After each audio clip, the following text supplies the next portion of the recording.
Hey, what's up, community? Jmillen. Hey, I want to talk about something really important, and it's not going to be about this. You see, this is what we keep seeing on the radio, the news, the internet, the television, about the curve, flattening the curve, right? We've all seen this analogy, which is really helping, I think. The understanding of why we're here and what's going on is really helping. And that certainly is something that we're all faced with every single day.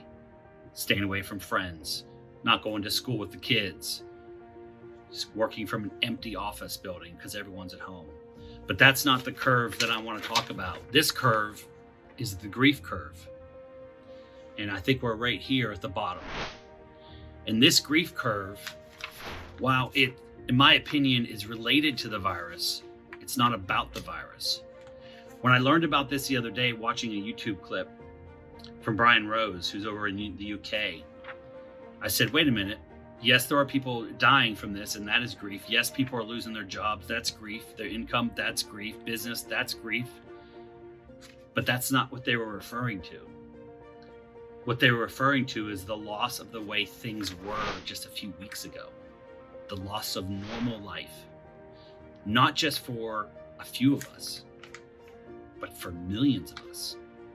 And maybe billions across the world, almost simultaneously.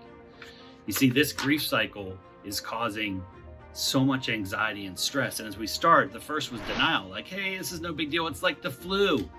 People die from the flu every day. I was even saying it. Denial, avoid. Nah, it's not me. It's over there. Second is anger. You're frustrated. You have anxiety. Yep, going through that. The bottom is bargaining. You're struggling to figure out the meaning. Reach out to others. You tell everyone's stories. You're trying to kind of work through it. And I'm wondering if we're here moving through depression, overwhelmed, helplessness, anxiety. And the last is acceptance, figuring out that this is going to be the way it is and we got to move through it. Now, one thing I learned is that we all go through this in different ways and different speeds, but we all go through it. Some people go through it very quickly. Some people go through it very slowly. And so my point is this, that don't forget about the behavioral impact, the mental impact that this is causing. It's okay, like I did this weekend, I binge watched some YouTube clips that I had no interest in because it allowed my brain to just get away and just watch some stupid stuff, to detach myself for a brief period of time that had nothing to do with the virus. I was watching Kung Fu training videos. I don't know Kung Fu. So maybe there's times when you get together with your team and we have a daily call for 30 minutes. Maybe sometimes like, how's it going? And some of your team members are like, it's going like crap. And it's okay to feel that way because everyone's going through this cycle. Maybe there's some resources you can provide your employees through the medical system where they're offering virtual behavioral health visits with a therapist, a psychologist, a psychiatrist, or you have a standalone telemedicine package that has that, where there's no cost. These are all things that can help.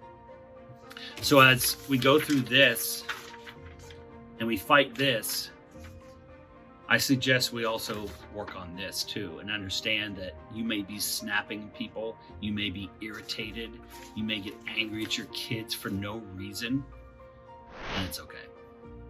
Because over a short few weeks, life as we all knew it changed dramatically. So hope this is helpful. Stay positive. Understand that hopefully we'll be through this soon. Reach out to your team, reach out to your family, and hopefully this will pass much sooner than we all anticipated. Thanks so much. Have a great day.